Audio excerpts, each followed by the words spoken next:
them towards the left side. That is how we can exactly trace the pattern and flow of fur in this portion. As we move downwards, the texture here is becoming shorter and darker. So I'm firstly layering the charcoal. I'm adding a mixture of small dots and strokes, mainly focusing on the sides of the nose. Now it's time to add white fur, and I'm adding these thin strokes and dots in between the darker ones, just like the way I added previously. For the right eye, I'm repeating the similar process of highlighting and detailing as I did for the left side. Moving on to the cheeks portion, and I'm following the sandwich technique. The only difference here is in the pattern of white and black fur. So I'm adding these strokes on all the darker sides first to create the required pattern. Notice that I'm changing the length and direction of these strokes depending upon the area I'm working on.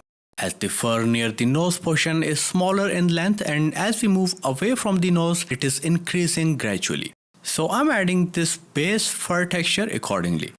Okay, so moving on to the area under the whiskers, and as the texture is out of focus and blurred, it looks like small round patches. So I'm also adding these bigger sized dots along with the texturing process. Just like this. When we look at the reference image, we can see that the lower eyelid is very bright. So to mimic such an effect, I'm adding blended highlights along with defined strokes. Notice that I'm changing the length as it is shorter near the inner corner and gradually becomes a bit longer as we move towards the outer corner. Moving on to the cheeks, and now it's time to sandwich the white strokes in between the dark ones. To make the white spots pop up even more, it's very important to create a separation between them. And for that, I'm using my pit charcoal and adding these darker strokes and shadows where required. I'm also darkening the nostrils in between the detailing process using this same pit charcoal. And then to shade the tip of the nose, I'm using my charcoal pencil and adding a base in it. To create a 3D effect, I'm layering pit charcoal over the sides only.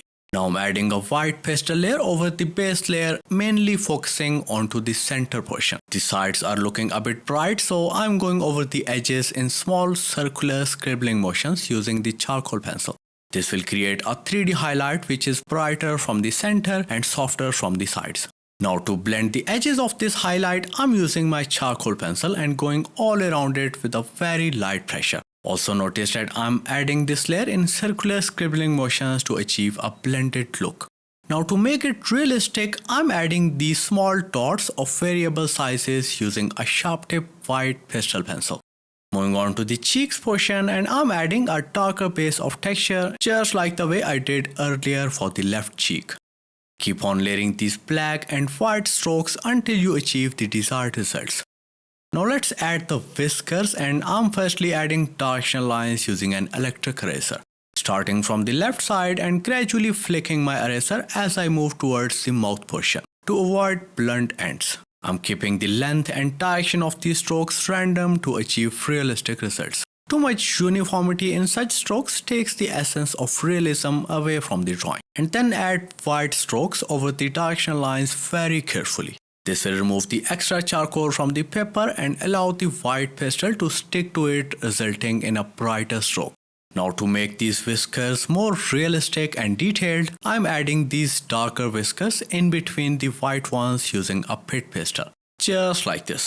And look how these strokes made the overall texture look 3D in no time. Moving on to the right side, and the process here is similar to as we did for the left side. So I'm following similar steps and adding lighter and darker details respectively. Keep on relating to the reference image while adding such intricate texture to avoid any unintentional mistakes later on. And with this last step, we are done with this quick and easy cat drawing. Creating these free tutorials needs a significant amount of time and energy. So if you found this one valuable, please show your support by liking this video. Your support keeps me inspired to bring you more creative content. So thank you so much for watching, and I'll see you on the next one.